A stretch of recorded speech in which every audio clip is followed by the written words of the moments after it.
What if I told you that there are exactly 3 mindset shifts that separate successful architects and business owners from those who are struggling? Today, we're going to dive into how architects and interior designers can build a successful, profitable business beyond great design and business practices, but through mastering the mindset that fuels this long-term growth. Because here's the truth, your mind tends to focus on what could go wrong instead of what could go right. So we all have a 2 million-year-old brain that's wired to keep us safe instead of making us successful. And once we understand that the mind's job is actually to protect us, we can choose a different path, one that helps us grow. So you can either play it safe, stay in that protective mode, avoiding risks and limiting your potential, or you can rewire your thinking, take bold action, and step into the role of a successful business owner. And in this video, I'm going to show you exactly how to do that. So let's get started. Most architects and designers believe that great design is great business, but that's actually not enough.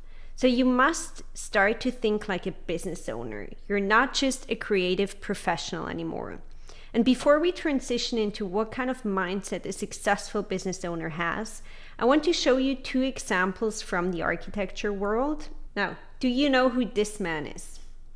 This is David Chipperfield, one of the biggest architects in today's world. A few years ago, I listened to a fantastic podcast episode of David Chipperfield with the zine. It's linked in here. I'll link it in the description as well.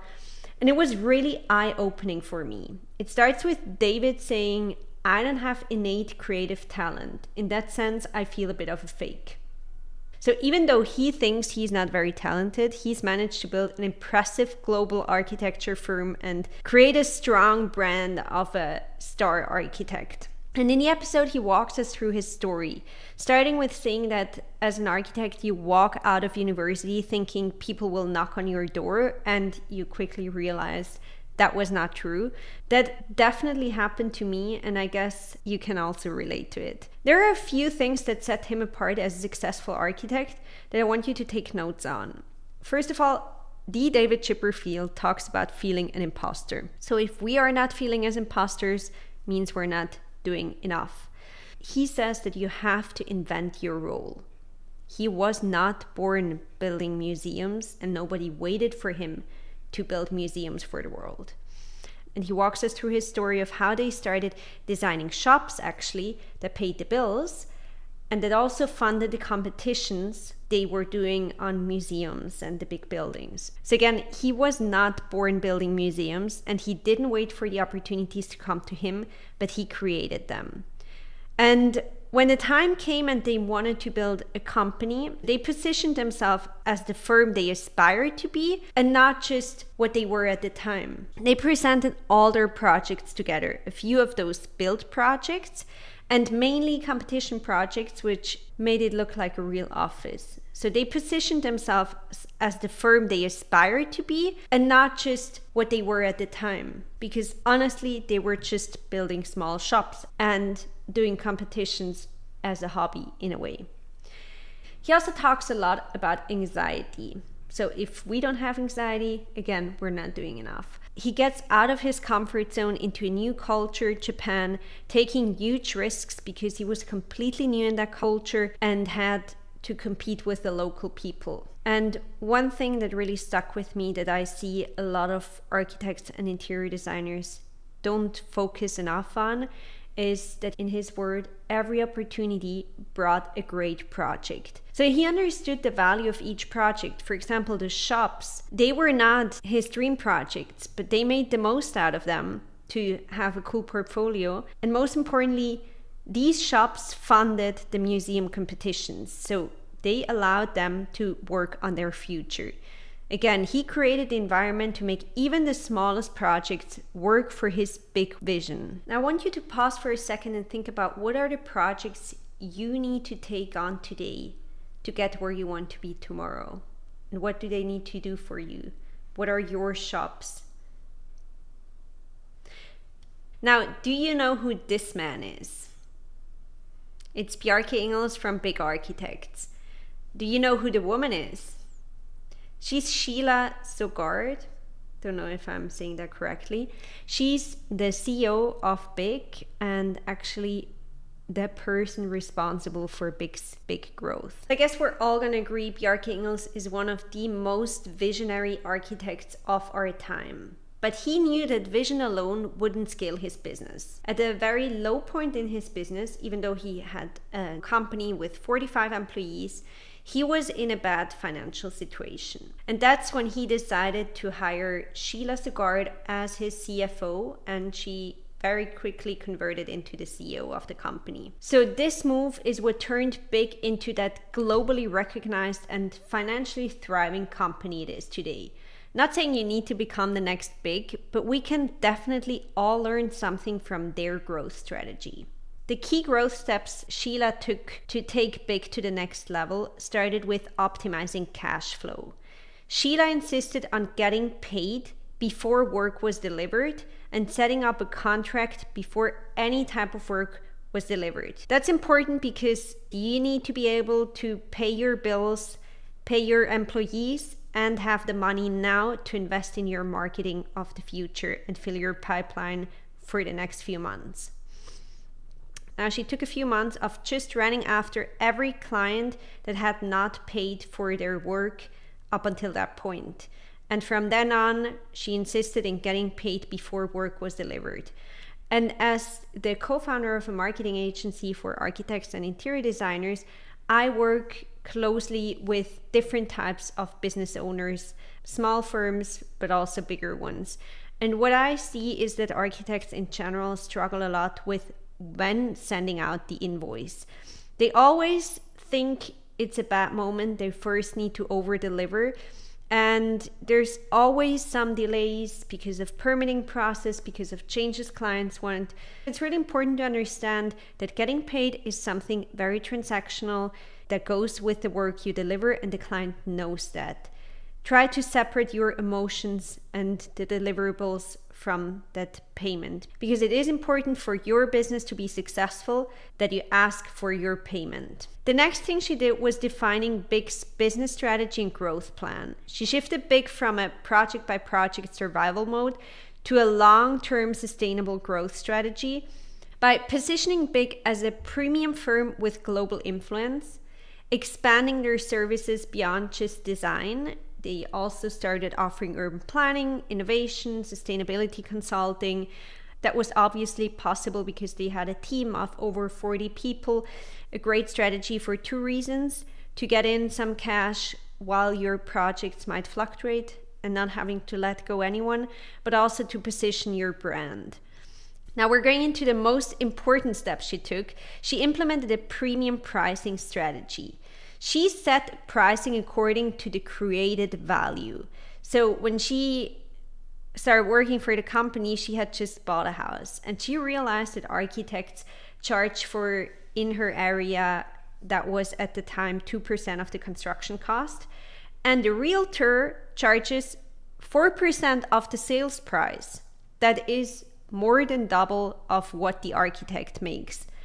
But the architects are the ones who transform nothing, just a piece of land and a little bit of air, into something sellable or rentable. They are the ones who create the value. Instead of pricing their services according to the hours spent on working on a project, she started pricing their services according to the created value.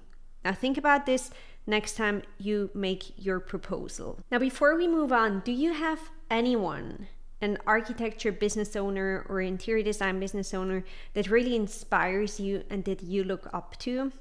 Have you analyzed their behavior? Do you know what they do differently than the rest of architects and interior designers that you know? This is something that has always intrigued me personally. And in my free time, I love listening to podcasts from different business owners in different industries. And that's the reason why I wanted to share the three main things I noticed in these two case studies that I also see in many other successful business owners. Extreme ownership. A successful business owner takes responsibility for their actions. The abundance mindset. There's enough clients for everybody and your dream clients exist. Self-trust and bold action. We're going to go into all of them. Extreme ownership means taking full responsibility for your results. Anytime you find yourself complaining because of someone else or an external factor, you're giving power away and not taking extreme ownership. No one is really responsible for your success besides of you. And everything that happens that's undesirable is actually your fault. So whenever you blame someone else, you lose control. Now the question is how to shift from a victim mindset to a problem-solving mindset, and how to take ownership of client relationship, finances, and marketing. Because successful business owners don't blame the economy, bad clients, or the competition. They take full responsibility for their business outcomes. Now, let's look at what not taking ownership looks like. Blaming the industry for non-profitable projects.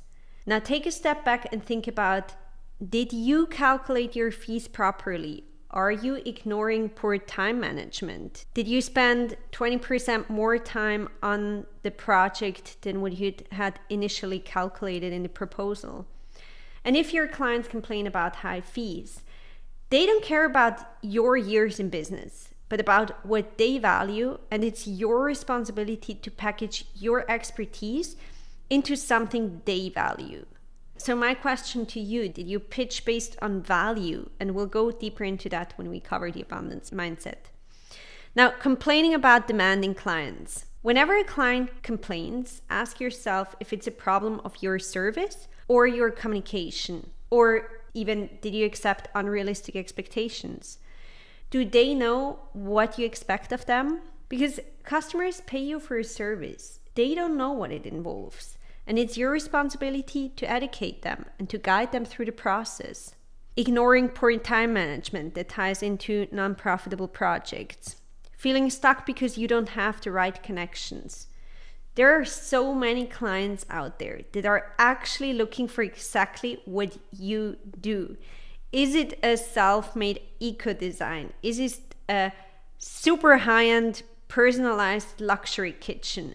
Whatever you're offering, there are enough clients that are looking for exactly what you do. And it's actually your responsibility to let them know that you exist, because they are probably currently working with someone that's not the perfect match for them. So if you find yourself complaining about not having the right connection, think about, when was the last time you reached out to your connections? How do you present yourself in front of new connections?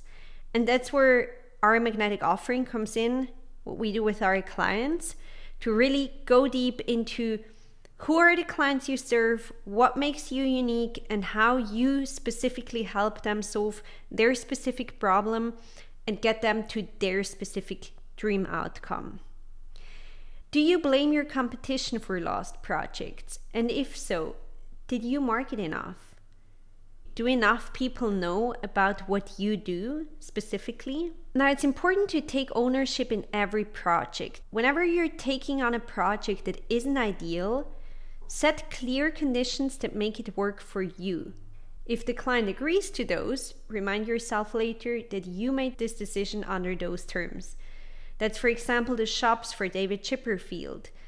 He wouldn't complain about being working on small shops while he was actually dreaming about the big museums, because he was either working on his design skills, building up his portfolio, or getting paid enough to be able to work on the competition projects, which was actually his big vision in mind. And I had a call recently with a client who just came from a meeting with a potential new client, and she was a little bit disappointed that it might not be the perfect fit. But then we sat there, we went through how we can make it work for her. What needs to happen for her to be happy in that project? Is it a very high fee? Is it creative freedom? Is it the referral project her client had in mind? Whatever it is, set yourself the conditions that will make it work for you and stick to the decision. Now, this whole ownership mindset doesn't help if you're just listening to me and not practicing to apply it. So 3 actions I want you to take today. Audit your current results. What's working, what's not. Take responsibility.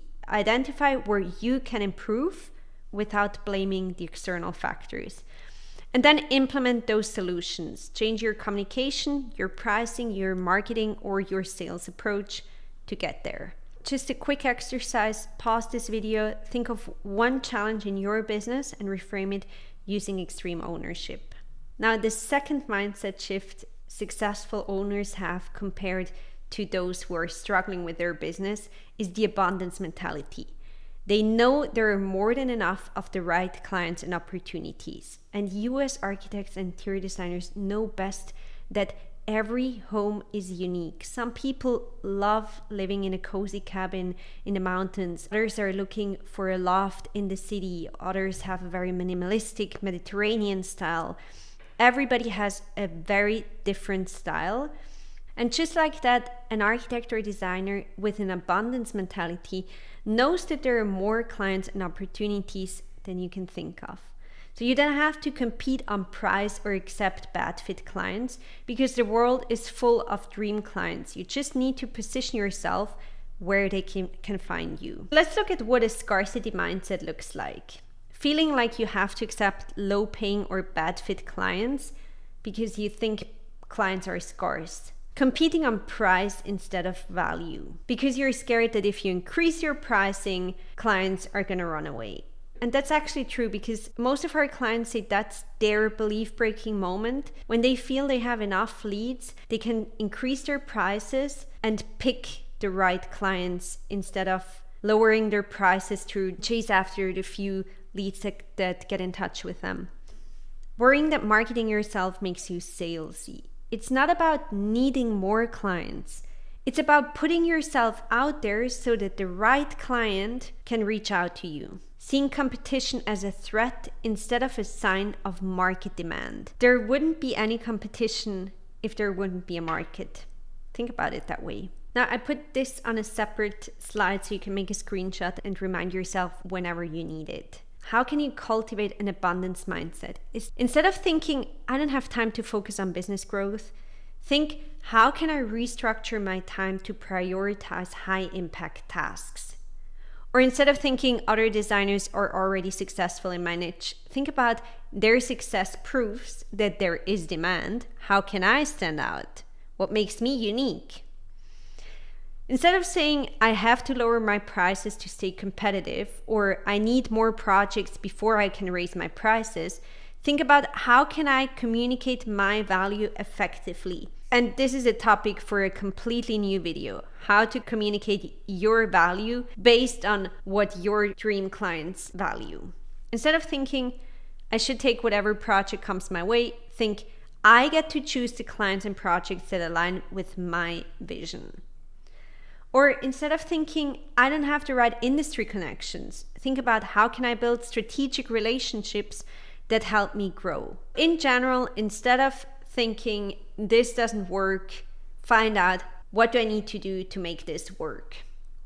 If you have any other thoughts, leave them in the comments. I would love to talk about it. So again, it doesn't help you if I just talk about it. You need to implement it right away. And here are 3 strategies to build this abundance mindset.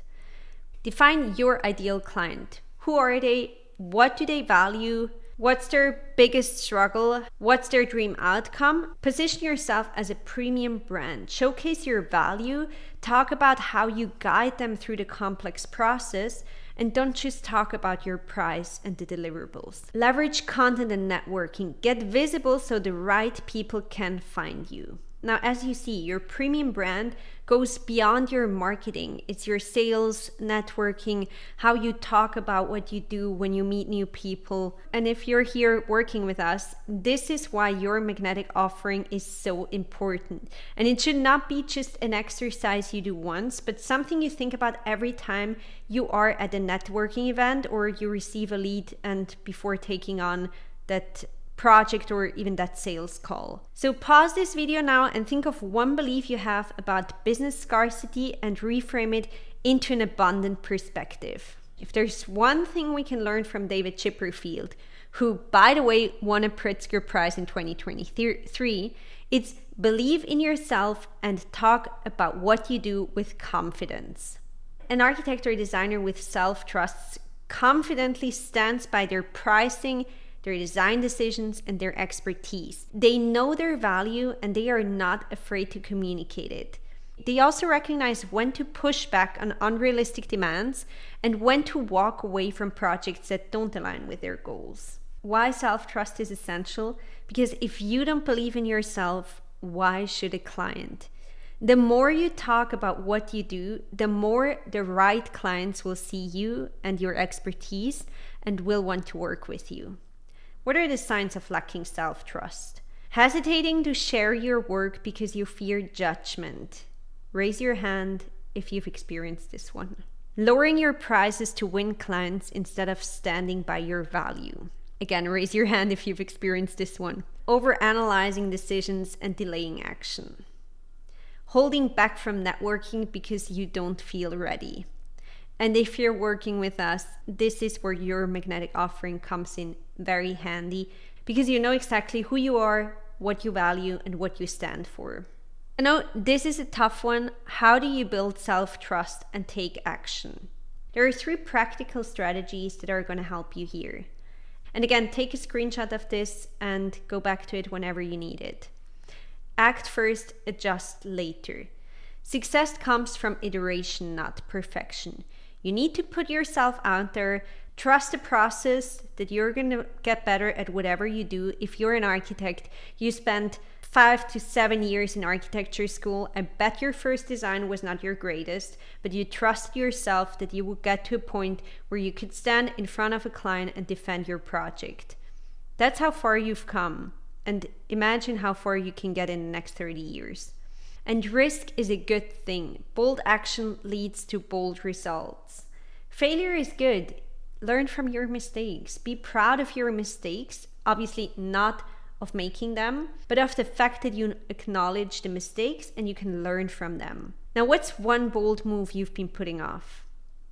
Commit to taking one small action this week and every week that will get you to the next level. So if you used to think success was about waiting for the right opportunities, there's one thing you should have learned, and it's that success is built and not given. You're already in the process of building yours, because what matters is that you start showing up, making bold moves, and trusting that you'll figure things out along the way. Now, let me know in the comments what's one thing you'll take away from this. And make sure you like this video if it helped you, and you subscribe to the channel if you want to learn more marketing hacks that architects and interior designers should steal to take their business to the next level.